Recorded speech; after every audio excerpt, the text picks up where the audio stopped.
She wasn't the kind of woman anyone looked at twice in the Vantage Capitol building. Not because she was unpleasant to look at. She wasn't, but because she had spent years learning how to disappear inside her own competence. Nora Voss had been the head bookkeeper for the Seville Group for 3 years, 2 months, and 11 days. She knew this the way she knew everything, precisely, without sentiment, filed neatly in the part of her brain that refused to let numbers lie. She was 31 years old, wore her dark hair pinned back most days, favored blazers a size too large because they were easier to move in, and had what her college roommate once called the kind of face that would stop traffic if you just let it. Nora never let it. The Seville Group was, on paper, a mid-sized financial consulting firm operating out of New Orleans. It had a website, a registered address on Magazine Street, and 7 employees who filed taxes every April like law-abiding citizens. What the website did not mention was that its primary client, the man whose money Nora moved through 17 shell accounts across 4 continents, was Dominic Seville. The city knew the name. It knew it the way you know a storm is coming before the clouds appear. A pressure change in the air, a stillness that has nothing to do with calm. Dominic Seville ran the Gulf Coast's most disciplined criminal operation with the same economy of motion he applied to everything. He did not explain himself. He did not negotiate past the first offer. He had dark eyes that processed information faster than most people could form sentences, and a stillness about him that men twice his size found unsettling. He was 41, built like someone who had never needed to prove anything physical but could if pressed. And he had paid for Nora Voss's considerable expertise for 3 years without once looking at her as anything other than a very reliable piece of machinery. This was, in fact, by design. Nora had learned early, in college, then in her first accounting job, then in the quiet years after, that being unremarkable was the safest way to be competent. The world had opinions about women who looked like her, curvy in ways that certain people considered excessive, warm in face and frame in ways that invited commentary she hadn't asked for. She had long since built a wall out of cardigans and professional distance and the particular expression of focused neutrality that said, "I am here to do my job, and I would like to be left alone." It worked. Dominic barely registered her as a person. His lieutenants treated her like particularly useful furniture. She sat in glass-walled conference rooms and moved numbers that would have made a federal agent weep. And she went home to her apartment in the Garden District and read novels and ordered from the Thai place on the corner, and did not think too much about the fact that she was very good at being invisible. Then her friend Celine called on a Thursday afternoon, voice pitched at that particular frequency that meant she had a plan. "I set you up," Celine announced without preamble. "You didn't. His name is Jeffrey. He's a civil engineer. He rescues dogs on weekends. He has never once used the word feisty as a compliment, and he specifically said he finds intelligent women interesting rather than threatening. You're going to dinner Saturday." Nora opened her mouth, closed it. She looked at the spreadsheet on her screen, at the neat columns of figures that never surprised her, and thought about how long it had been since she'd eaten at a restaurant where someone else paid. "Where?" she finally said. "Armand's." Armand's was on St. Charles, linen tablecloths, wine list older than most marriages. The kind of place where the lighting did the heavy lifting, and nobody rushed you through a course. "Celine, you look beautiful. You always look beautiful. You just don't know it yet. Saturday, 8 o'clock. Wear the red dress." Nora did not own a red dress. By Saturday afternoon, she did. She stood in front of her bathroom mirror for longer than she intended to, studying the woman looking back at her. The dress had an off-shoulder neckline, deep red, fitted in ways that her usual blazers actively worked to conceal. It did things for the curve of her shoulders and the fullness of her figure that she had not anticipated. She looked. She searched for the right word, turned it over. Present. like someone who had stopped trying to take up less space. She wore her hair down for the first time in years. Small gold earrings, a swipe of something on her lips that the woman at the department store counter had called bold, with the enthusiasm of someone who meant it. In the cab to Armand's, she made herself breathe evenly and reminded herself that Jeffrey rescued dogs and had never used the word feisty as a compliment. And she was 31 years old, and she deserved a dinner at a nice restaurant. She did not think about work. She specifically did not think about Dominic Seville. 3 miles away, Dominic Seville was also going to Armand's. He hadn't planned to. The evening had been scheduled, a standing quarterly meeting with 2 of his port contacts, the kind of dinner that was officially a dinner and unofficially an audit of loyalties.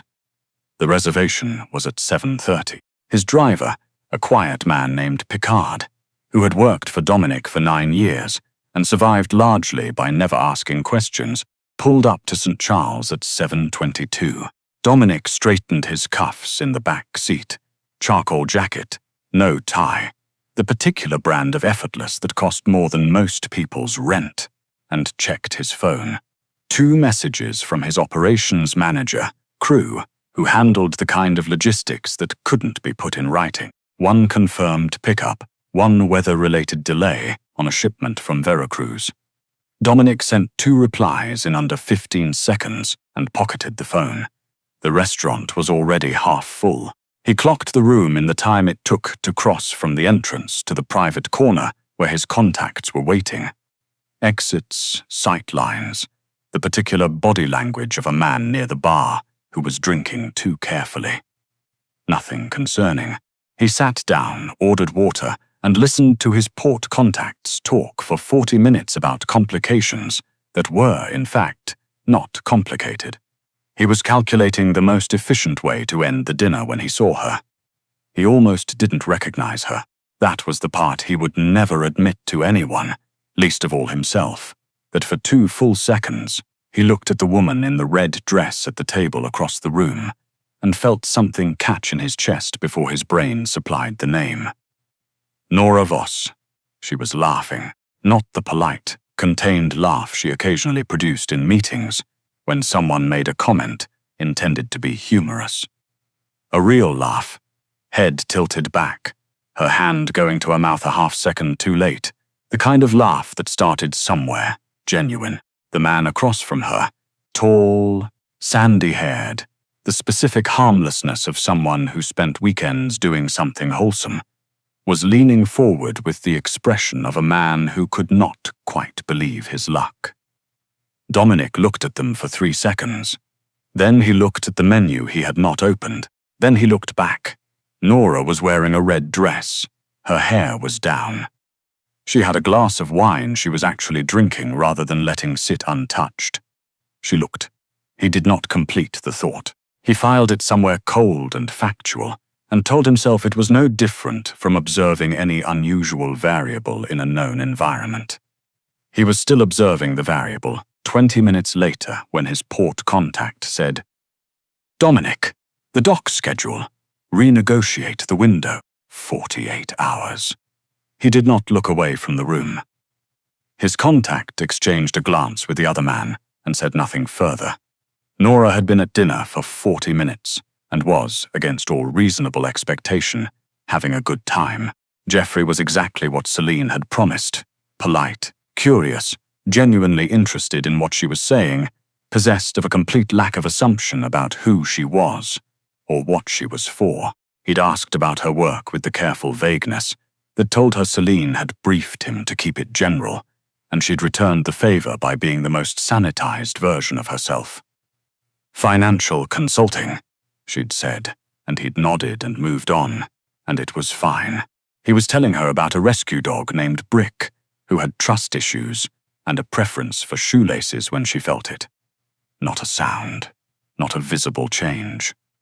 Just a shift in the air pressure of the room, the particular atmospheric drop that happened when someone was looking at you with focused, absolute attention.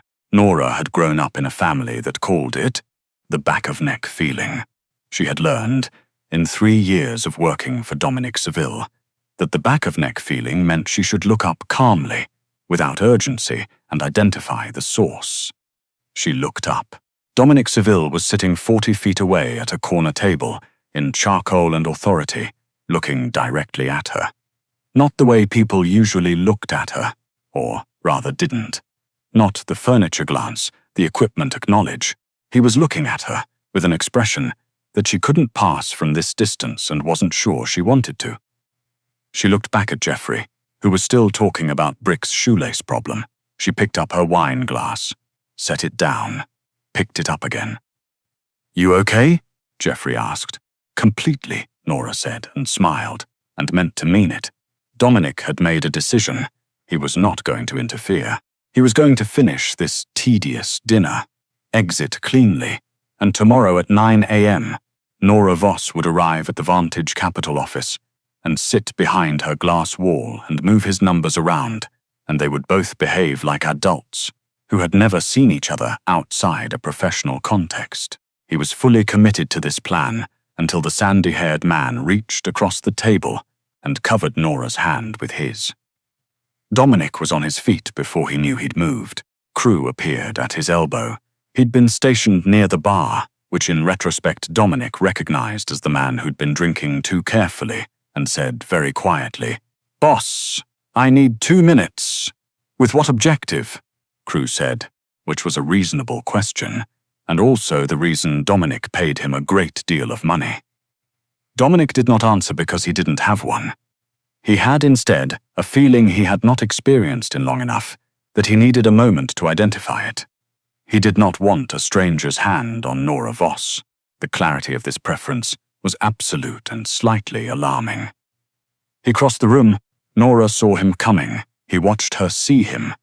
The micro-expression of, "Oh, of course," of the specific resigned composure that a woman deploys when her work life has just walked through the door of her personal life uninvited. She sat straighter. Her chin went up a 1/4 inch. "Mr. Seville," she said, in a voice that was perfectly professional, and also managed to convey approximately 17 levels of "what are you doing?" "Nora." He stopped at the edge of the table. He looked at Jeffrey, who had retracted his hand and was now looking between them with the alert expression of a man doing rapid math. "I apologize for the interruption." He did not sound apologetic. "This is a colleague," Nora said to Jeffrey carefully. "Dominic Seville." "He was. You're at dinner," she said, changing direction, addressing Dominic directly. "You have dinner, over there, with other people." "I did," Dominic said. "I finished. In 40 minutes.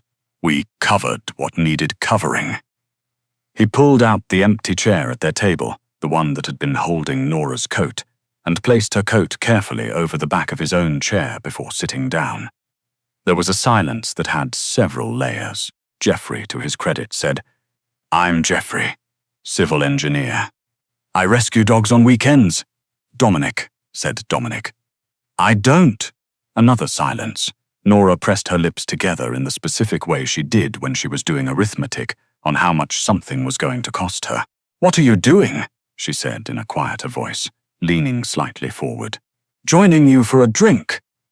He glanced at her glass. "You're almost out of wine." "Because I was drinking it. On a date, which you have now interrupted." "I haven't interrupted anything." He signaled for the waiter with the economy of someone who had never in his life waited more than 12 seconds for service. "We're all having a conversation." Jeffrey, who was either braver or more oblivious than most, said, "Do you know each other well?" "She works with me," Dominic said. "He employs my firm," Nora said simultaneously, with the precision of someone choosing a word very carefully. Jeffrey looked at Nora. Nora looked at the middle distance with the expression of a woman who was composing a formal grievance in her head. "Is he always like this?" Jeffrey asked her. "Yes," Nora said. "No," Dominic said. The waiter arrived. Dominic ordered a scotch without looking at the menu, and then looked at Nora's glass with the expression of someone who had never once in their life ordered for another person, but was clearly thinking about it. "I'll have the same wine," Nora said to the waiter, before Dominic could. The next 20 minutes were, objectively, the most bizarre dinner conversation Nora had ever been part of. Jeffrey, who turned out to have the particular fortitude of a man who regularly spent weekends coaxing traumatized animals off ledges, engaged Dominic in what could charitably be called conversation, and less charitably called a very polite interrogation. Dominic answered in complete sentences, which Nora found vaguely astonishing, and occasionally directed a comment at Nora that was technically a statement about work, but was, in context, something that she didn't have a clean label for. He asked about a quarterly report. She told him the numbers were filed. He said he'd looked at them. She said that was the point. He said the Meridian account had a discrepancy he wanted to discuss. She said the Meridian account was fine, and he knew it was fine because she had personally audited it twice.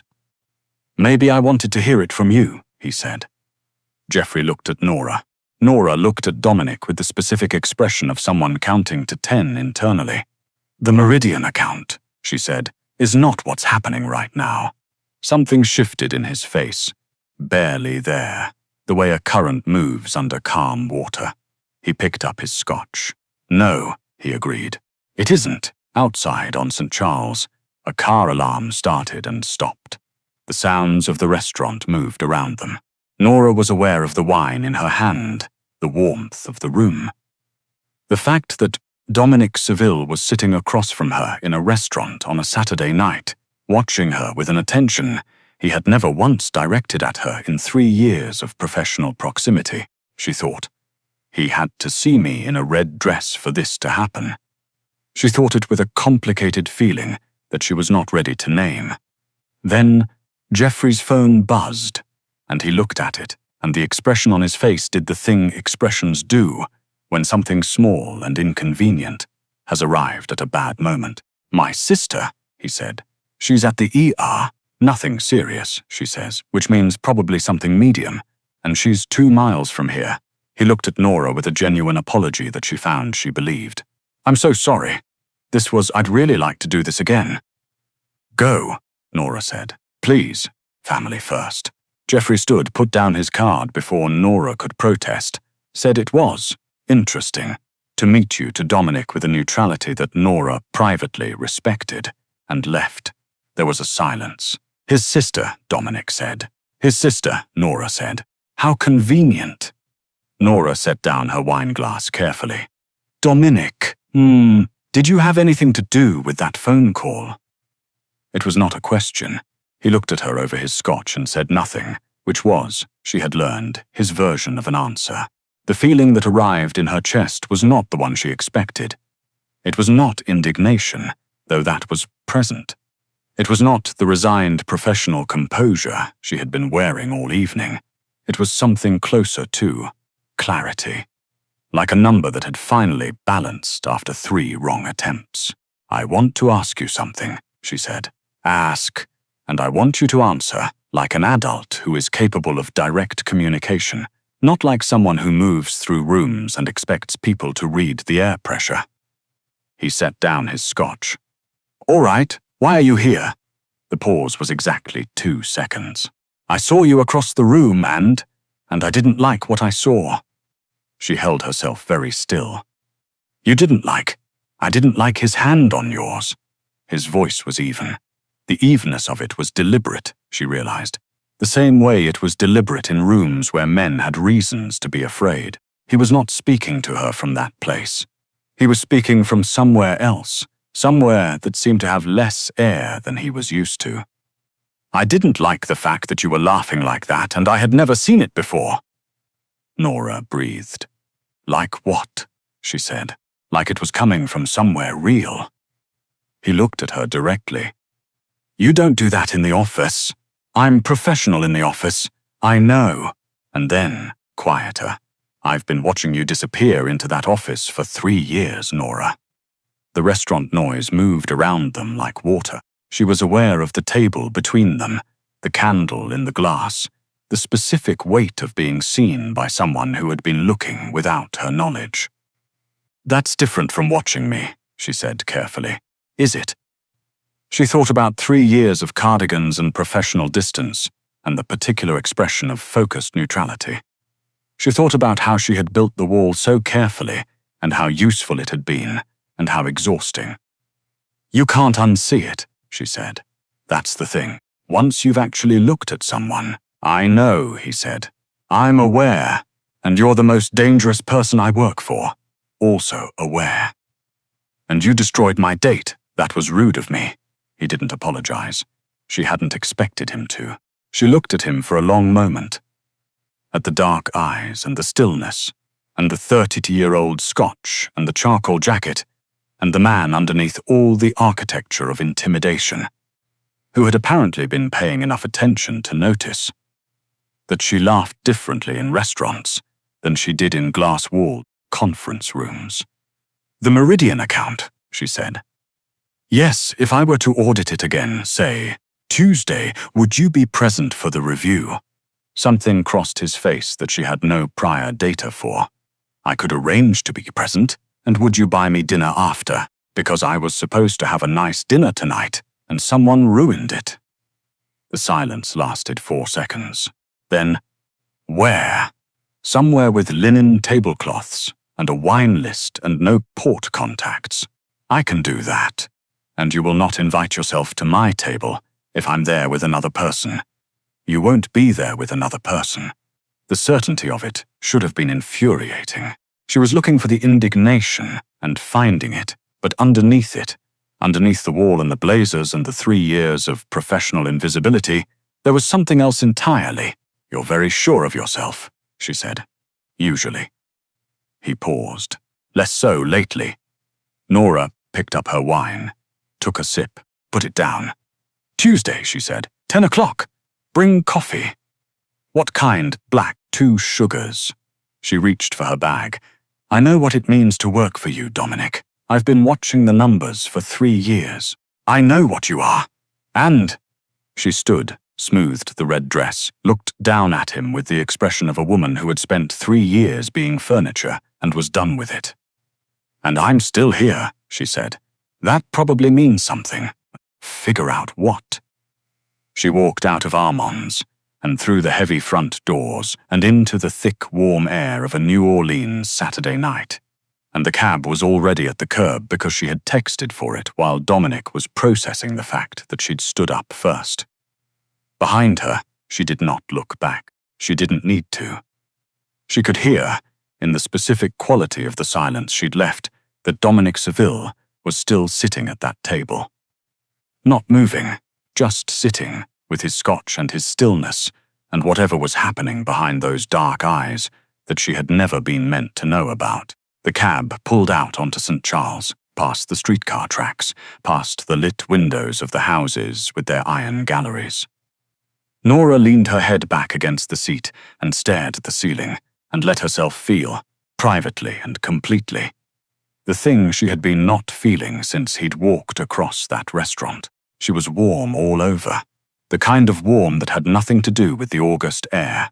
She was also, she noted with some precision, absolutely terrified. Not of him, or not only of him, of the fact that 3 years of very careful invisibility had apparently not worked at all, that he had been watching her disappear, and she had not known he noticed. The question was what he'd been watching for. She would think about that. She would be methodical about it, the way she was methodical about everything. She would audit it the way she audited accounts. Look at what was there, not what she assumed should be there. She smiled at the ceiling of the cab, small and private. Tuesday at 10 o'clock. Black coffee, 2 sugars. She was going to wear the red dress again. He called at 11:30 that night. She was in her apartment, out of the dress, in pajamas, with a book she hadn't read a word of, and her phone buzzed on the coffee table with his name, Seville D., which was how she'd saved it because she'd never let herself save it any other way. She looked at it for 3 rings. Picked up. "It's late," she said. "I know." His voice in the dark was different from his voice in conference rooms. Lower. Less armored. I wanted to. A pause. He was, she realized, choosing words with unusual care, which was notable for a man who usually didn't choose them at all. I should have said something sooner, that I noticed. You should have, she agreed. I'm not. Another pause. Dominic Seville, she thought, does not practice sentences beforehand, and this one was costing him. I'm not good at this. I know. I'm good at everything else. I know that, too. She curled her feet under her on the couch. It's a start, Dominic. He was quiet for a moment. You're not frightened. Of you? She considered. I've been reading your books for 3 years. You're predictable when you're honest and unpredictable when you're not. Tonight at dinner, for the first time, you were being honest. The silence on the other end of the line was the specific quality of someone sitting with something that doesn't quite fit the shape they were prepared for. Tuesday, he said finally. Tuesday, she confirmed. Coffee first. Then the Meridian account. Then dinner somewhere with linen tablecloths. There's a place on Magazine. I know the one. Another silence, and then, so quiet she almost didn't catch it, the red dress. Nora looked at the ceiling of her apartment. Outside, somewhere on the street below, a car moved through the night, and the city breathed its thick summer breath, and Dominic Seville was on the other end of her phone, in a way that 3 years of careful disappearing had apparently not prevented. Get some sleep, she said. You have a shipment delay out of Veracruz you're going to have to deal with in the morning. A beat. How do you know about that? I know everything about your money, Dominic. I told you. The books don't lie. She paused. Good night. She hung up before he could. She sat in the quiet of her apartment for a long moment. Then she got up, went to the closet, and hung the red dress somewhere. She would see it first thing in the morning. It seemed, she thought, like the kind of thing that deserved a good position.